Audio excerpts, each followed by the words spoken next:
तुम बोलते मेरे को सर्दी लगती है, मेरे को गर्मी लगती है, मैं जन्म में आता हूँ, मैं मरता हूँ, मेरे को भूख लगी है, मेरे को प्यास लगी है, मेरे को ऐसा होता है। तुमको कुछ नहीं होता है, तुम तो आत्मा ही है। आत्मा को कुछ होता है? ये सब बाहर भीतर का ये धर्म है, अंतःकरण का, शरीर का, मन का। तुम उसका धर्म आत्मा में क्यों लगाता है?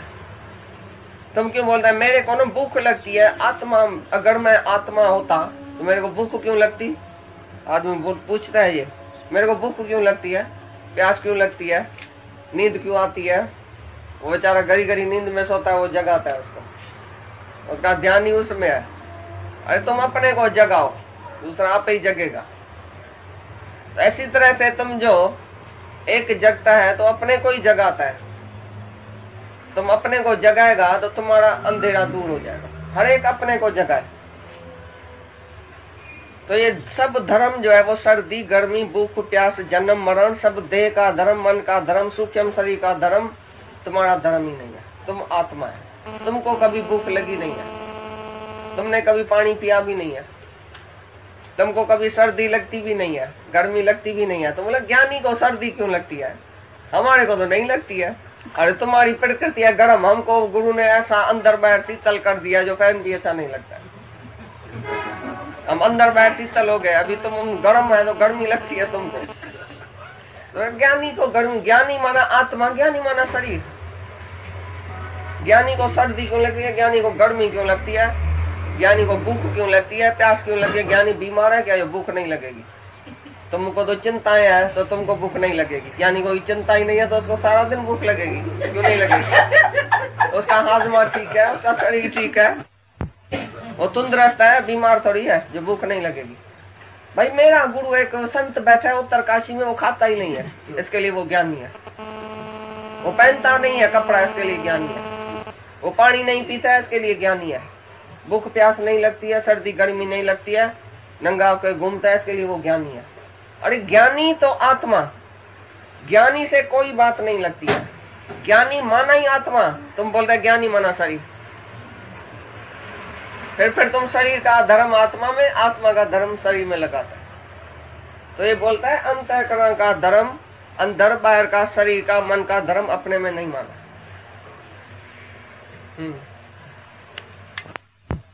हठ योग सबको बताया था। चित्त वृत्ति, चित्त की वृत्ति को निरोध करो। कैसे? समाधि से, ध्यान से, धारणा से। ध्यान, धारणा, समाधि, ये भाई ध्यान करना चाहिए, समाधि करनी चाहिए। उसी से चित्त तुम्हारा, चित्त वृत्ति निरोध होगी। माने चित्त की वृत्ति, वृत्ति को बनाओ। भाई वृत्ति कैसे शांत होवे, वृत्ति का कैसे निरोध होवे? भाई समाधि से बहुत फायदा पड़ता है। हाँ, चित्त वृत्ति, जो चित्त इधर उधर जाता है ना, भटकता है, उसको शांति कैसे आवे? वो भाई उसने बोला हठ योग से आएगी, समाधि से आएगी, ध्यान से आएगी। भाई ये क्या है? सवाल पूछता है गुरु से। वृत्ति आई कथा, वृत्ति भी जड़ है। तुम जड़ वृत्ति को आत्मा से ही, आत्मा तुम समझेगा तो वृत्ति जो है वो निवृत्ति हो जाएगी आप ही वृत्ति की। तुम आत्मा नहीं समझेगा, शरीर समझ के अपनी वृत्ति को रोज रोज निरोध करेगा। मैं हूँ देह, मैं समाधि में बैठता हूँ, अभी मन किधर जाता है, इधर क्यों जाता है, उधर जाओ, ऐसा नहीं करो, ऐसा करो, मन को समझाता है। तो थोड़े टाइम के लिए वृत्ति शांत हो जाएगी, फिर तुम दुनिया में जाएगा तो तुम देह अध्यासी है, तो फिर वो दुनिया वाला सब जो संसार की बातें सब अंदर आ जाएगी। समाधि का खाली थोड़े टाइम के लिए फायदा है, टेम्पररी। बाकी समाधि है क्या? समाधि माना समान दृष्टि, समता बुद्धि, समान वृत्ति, समत्व भाव, समत्व योग, ये है समाधि। एक एक में आत्मा देखना, सर्व में आत्मा देखना, ये है समाधि। बाकी मैं देह हूं और समाधि में बैठता हूं, चित्त की वृत्ति को देखता हूं, किधर जाती है वृत्ति? भाई इधर जाती है, पकड़ो वृत्ति को, उधर जाती है, पकड़ो। अरे जलेबी में गया, लगाओ लपड़ अपने को, थोड़ा औरत देखा, फिर लगाओ लपड़, फिर इधर उधर से चित्त को हटा के और अपनी आत्मा में ऐसा बैठता है। भाई मैं आत्मा का ध्यान करता हूँ, मैं समाधि करता हूँ। फोटो रखेगा सामने, ओम रखेगा सामने, कुछ भी रखेगा, ऐसा बैठेगा। मैं मिस्टर सो एंड सो समाधि में बैठता हूँ, I wish to sit in समाधि, मैं समाधि में बैठना चाहता हूँ। वृत्ति का निरोध करना चाहता हूँ। वृत्ति होती क्या है? वृत्ति का निरोध करेगा अभी, फिर कल जो है वो बिगड़ जाएगी। तो ये वृत्ति का ज्ञान नहीं है, रोज रोज वृत्ति बनाने का ज्ञान नहीं है। तुम्हारी वृत्ति इधर गई उधर गई, तुमने बनाया, थोड़े टाइम के लिए बनी, लेकिन बिल्कुल निवृत्ति हो जाए, तुम आत्मा में रहेगा तो वृत्ति इधर उधर जाएगी कैसे? जहां तक आत्मा देखने वाला, उसका मन किधर जाएगा बताओ? God is everywhere. मैं आत्मा हूं, मैं जानता हूं, सर्वत्र हूं, व्यापक हूं। अभी कौन सी चीज है जिसमें मेरी वृत्ति जाएगी? भाई मेरी वृत्ति ना औरत में जाती है, तो तुम उधर देखो, ये आत्मा है, औरत नहीं है, पीछे जाएगी वृत्ति। ये आत्मा है, ये बेटा नहीं है, ये आत्मा है, ये पदार्थ नहीं है, ये आत्मा है, सब आत्मा ही आत्मा है। इधर भी मैं हूं, पीछे वृत्ति जाएगी, सहज ही ठहर जाएगी। जहां नजर पड़ेगी उधर भगवान ही भगवान है, तो वृत्ति को बनाने की जरूरत ही नहीं है। बाकी समाधि में बैठ के वृत्ति बनाएगा, फिर औरत आएगी समाधि में। 1000 साल तपस्या करके भी जो औरत के पीछे गिरता है, माना उसने वृत्ति बनाई, बैठ के अंदर समाधि किया, ध्यान किया, वृत्ति बैठ के बनाई, लेकिन औरत अंदर बैठी थी, वासना थी। समाधि पर समाधि लाख तू करता रहे, जब तक न मिटेगी वासना, बंधन न तेरा जाएगा। तो वासना की क्षय करो, बाकी वृत्ति निरोध क्या करेगा? जहां जहां तुम्हारी वासना जाए उधर आत्मा देखो। भाई मेरा तो मन बेटे में गया, तो तुम अंदर में ही देखो, वो बेटा नहीं है, आत्मा है। मेरा बेटा कोई भी नहीं है, वो आत्मा ही है, भगवान ही है। मेरा बेटा कहां से आया? तो ये आत्मा का निश्चय और सर्वत्र आत्मा देखना, इसके सिवाय कोई भी दूसरा अभ्यास नहीं है। किसी भी श्रुति में, किसी भी वेद शास्त्र में दूसरा अभ्यास है ही नहीं।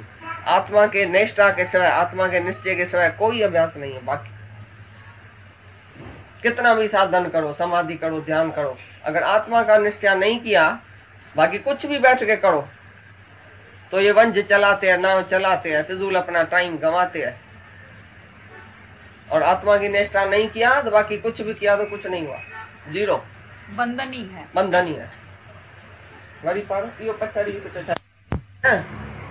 आत्मा तो इस तरह ना, तुम्हारी एक जगह है ना, स्वप्रकाश, वृत्ति को भी प्रकाश करने वाली।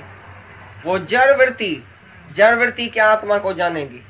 और आत्मा जो स्वप्रकाश है, उसको जड़ वृत्ति कैसे जानेगी? जड़ वृत्ति को तुम कितना भी वृत्ति को बनाओ तो भी आत्मा तक नहीं पहुंचेगी। आत्मा स्वप्रकाश है, निसंग है। भाई तुम्हारा किसी से संगी नहीं हुआ है, नहीं शरीर से, नहीं मन से, नहीं अहंकार से, नहीं बुद्धि से, नहीं वृत्ति से। वृत्ति से भी तुम्हारा संग नहीं है, वृत्ति से भी, वृत्ति का भी तुम जो है वो साक्षी है। वृत्ति भी जड़ है, अहंकार भी जड़ है, मन भी जड़ है। तो मन जड़ और समाधि में बैठेगा। मन कभी आत्मा को देखेगा? मत कभी आत्मा को लग सकती है? मत माना बुद्धि। मन और बुद्धि और वृत्ति से भी ऊपर है आत्मा, स्वप्रकाश, माना उसको प्रकाश देने वाली है। वृत्ति को भी, मन को भी, बुद्धि को जानने वाली। पर मन, बुद्धि, वृत्ति आत्मा को नहीं जान सकेगा। वृत्ति का निरोध होवे या वृत्ति इधर उधर जाए, हवा चले या एक जगह बैठी है तो क्या हुआ? एक जगह खड़ी है हवा, या तूफान आया तो क्या हुआ? ऐसी तरह से मन किधर गया या शांत है, उसी में भी मेरा क्या? मैं तो आत्मा हूं, मैं तो नित्य शांत हूं। मन अभी शांत है, कल नहीं होगा। मन अगर है तुम्हारे पास, वृत्ति अगर है तो अभी है, अभी शांत है, अभी फिर चलेगी। जब तक श्वास है तब तक तुम्हारा मन और वृत्ति चलती रहेगी। लेकिन तुम जो आत्मा है, स्वप्रकाश है, तुम अपने को आत्मा में बस जगाओ। आत्मा की कुर्सी पर बैठो, नीचे उतरो ही नहीं। आत्मा पशंती आत्मा, आत्मा का सर्वत्र आत्मा ही देखे तो वृत्ति को बना, वृत्ति सहज ठहर जाएगी। मन सहज ठहर जाएगा जब मन को आत्मा का दर्शन कराएगा, किधर जाएगा ही नहीं। बोलेगा जाके क्या करूं, उधर भी आत्मा ही तो है। भाई मन सिनेमा में चलो, बोलेगा उधर क्या चल के देखेगा, मैं ही तो हूँ। भाई फलाने संत का दर्शन करने चलो, मन बोलता है मैं ही तो हूँ, किसका दर्शन करूं, किधर जाऊं। भाई से मिलने चलो, उधर मैं ही तो हूँ। भाई हमारे से जुदा है क्या जिसके साथ जाके मिलूं? सारी दुनिया से वृत्ति हट जाएगी जब मैं ही तो हूँ, मैं ही तो हूँ। मैं आत्मा हूं, सर्वत्र मैं हूं, तो कहां भी तुम्हारी इच्छा ही नहीं जाएगी, कहां तुम्हारी वृत्ति भटकेगी नहीं। वृत्ति तब भटकती है जब ये जगत को सत्य करके मानता है। तुम जीव है और जगत है तो वृत्ति है। तू आत्मा है तो वृत्ति कहां से आई जिसको तुम बनाता है? मन है कहां? मन हमको दिखाओ किधर है? कौन से मन को तुम समझाता है? मन है ऐसा नहीं करो, ऐसा नहीं करो, मन है कहां? अरे मन को बोलो तू ज्योत स्वरूप है, मिलके भगवान से एक हो जाओ, तुम भगवान का स्वरूप है, ज्योत स्वरूप है। बाकी तुम है कहां? मन है कहां? तो वृत्ति भी कहां है? जड़ वृत्ति है। तू चेतन आत्मा है, वृत्ति जड़ है। तो वृत्ति को बनाने का कोई जरूर नहीं है। ये तुम्हारे में बंधन है कि इच्छा है कि मैं समाधि में बैठूं। समाधि 1 घंटा 2 घंटा करेगा भी, फिर उठेगा, फिर क्या देखेगा? घर में तुम समाधि करके देखो, फिर उठ के क्या देखेगा? आत्मा देखेगा। उस टाइम थोड़े टाइम के लिए समाधि में बैठने से थोड़ी शांति आती है, भैया जगत का गोड़ शोर नहीं है। पर समाधि में बैठने के टाइम भी अगर मन को कोई ख्याल आ गया, स्त्री का, बेटे का, उसका तुम बैठ के झगड़ा करना अंदर, वहां स्त्री क्यों देखा, बेटा क्यों देखा? अरे है ही आत्मा, तो देखता क्या है? 24 ही घंटा तुम्हारा मनन चलना चाहिए। पक्क करो, इधर भी आत्मा है, इधर भी आत्मा है। ज्यादा बोलता था तो पहले तुम रास्ते में जाओ तो बोलो ये भी आत्मा है, ये भी आत्मा है, इधर भी आत्मा है। भाई स्त्री देखने में नहीं आत्मा है, ये मैं ही तो हूँ। भाई कोई पदार्थ देखने में आता, मैं ही तो हूँ। दादा बोलता था तुम रास्ते में से क्या देख के आया? तो एक माई ने बोला बस थी, ट्रेन थी, एक झगड़ा था रास्ते में, एक बारात जा रही थी, दादा हमने देखा, ऐसा देख के आई। बोला तुमने ये क्या देखा? आत्मा नहीं देखा, बस देखा। बस कहाँ थी? मोटर कहाँ थी? आदमी कहाँ थे? औरत कहाँ थी? जंजा कहाँ थी? कुछ था ही नहीं, एक ही भगवान था।